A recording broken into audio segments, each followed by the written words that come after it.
Hi.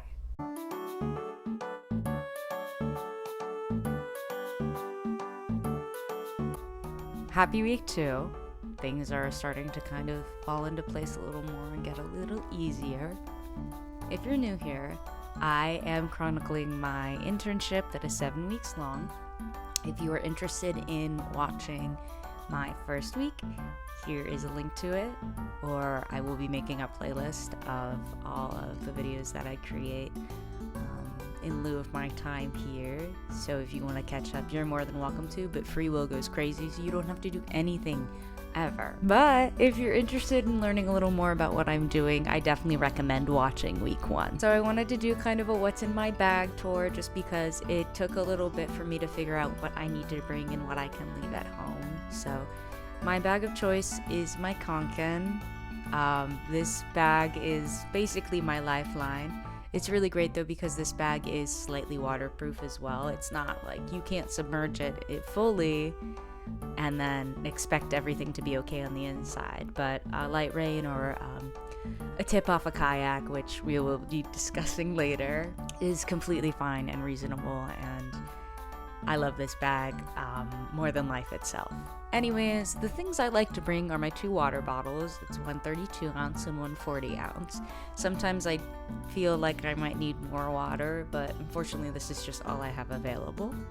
I like to bring my sunscreen, which is a mineral sunscreen, just because it's reef safe, as well as I feel like mineral sunscreen has substantially better coverage. I like to bring my raincoat because South Carolina has these like little bouts of rain. It's not anything like Pennsylvania rain, but it's still worth bringing a raincoat for. I like to also bring my hat, but I kind of keep that on my head all the time. I feel like a towel is really important.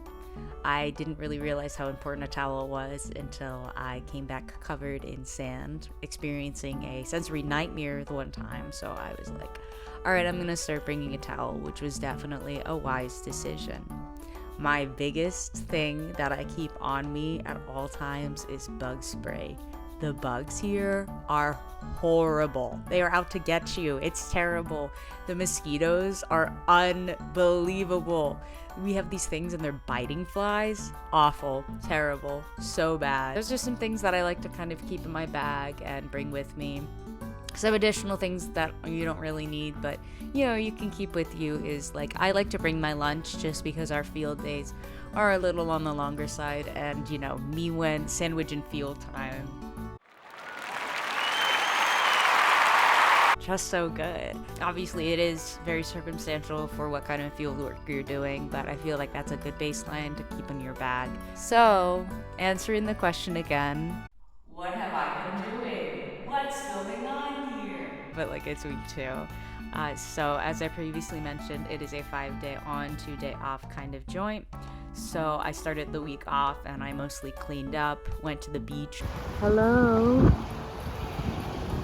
Oh my god.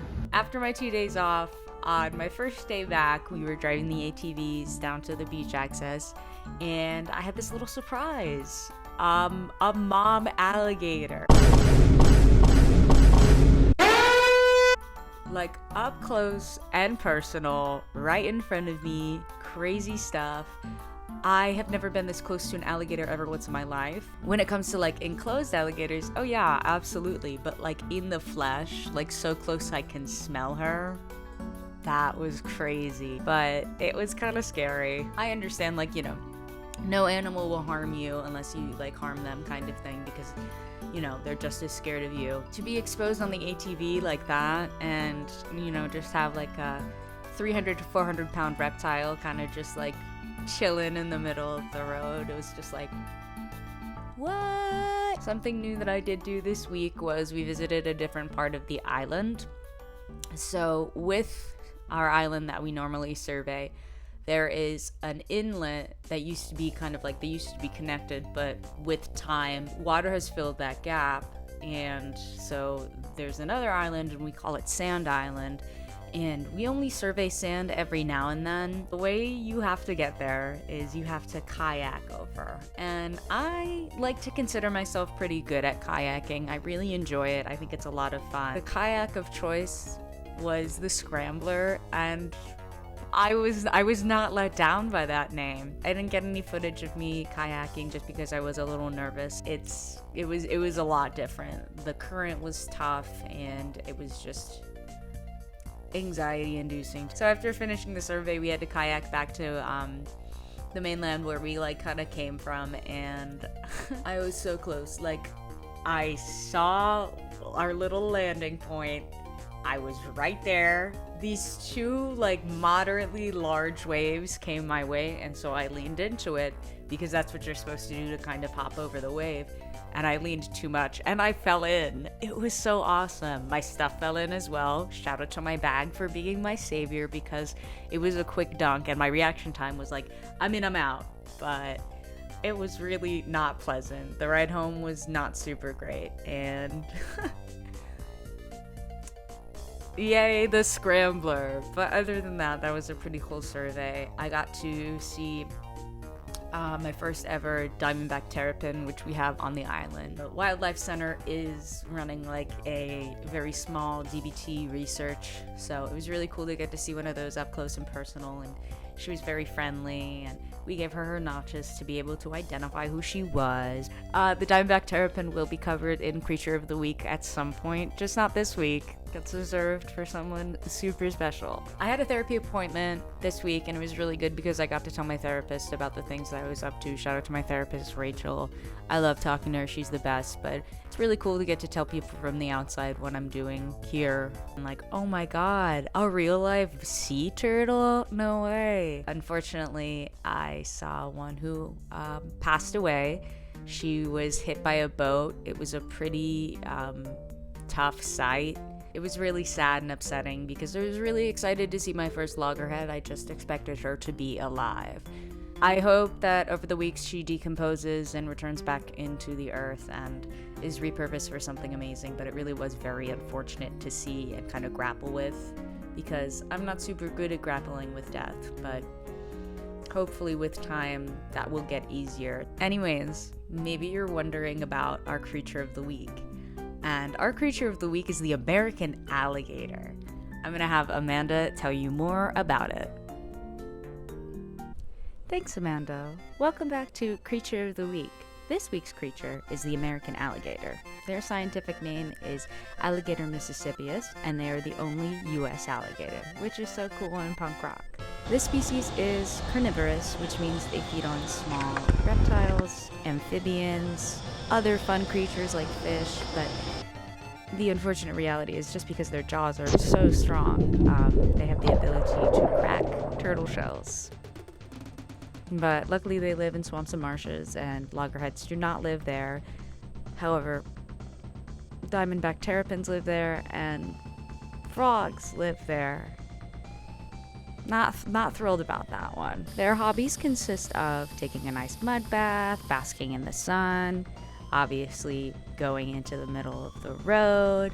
Just very exciting living conditions for them. Their legs are positioned under them as opposed to diagonal to them, making it easy for them to have different ways to move around. So they can swim, they can walk, they can even run, which is so crazy. The sexual maturity is 10 to 12 years old, and they typically live for up to 50 years, which is so super awesome. They display this unique behavior when it comes to reproducing, as well as territory where they vibrate the water and let out a bellow. Here's a video of that.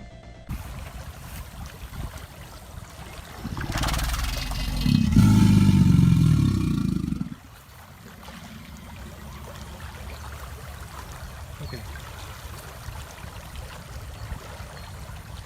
It'd be really interesting to see that in real life, but unfortunately I just haven't. I haven't really been able to get up close and personal with the alligators, which is really okay. I mean, aside from this week's episode, but they're cool, and you can smell them from the road sometimes if they're close enough, which they don't smell good. The IUCN recognizes these guys as least concern, which is super good, and I believe their population is stable. So go alligators for real.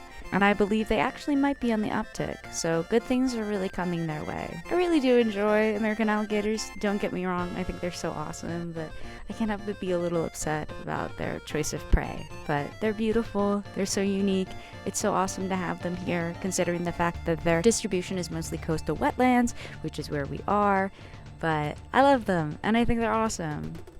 Looking forward to next week's Creature of the Week. Back to you, Amanda. Thank you so much, Amanda, for telling us so much about the American alligator and how interesting they are. Anyways, I wanted to kind of wrap up with some takeaways for the week. A really big one that I have been noticing is what comes up must always come down. As I do my beach patrols every day, I have been seeing an unreasonable amount of balloons on shore. It's really important to remember when you're done with a balloon, or if you even choose to use balloons at a celebration, to pop them and dispose of them properly, because they have been washing up on shore like it is nobody's business. Please take care of your waste, dispose of it properly, and if I see you littering at the beach, I'm lighting you on fire. My second and final takeaway from this week is death is definitely a very difficult thing to grapple. And it is all around us, it's a part of nature, it's something that's just going to happen. Hopefully, the circle of life will continue and the mom loggerhead I saw will decompose and become part of something much bigger. It was a tough week, but I feel like there are going to be weeks that are going to be tougher in the future. But otherwise, excited to see what else this internship brings for me, and thank you so much for watching again. I really do appreciate the support. I look forward to sharing more of my internship with you in the future, but yeah. Okay, bye.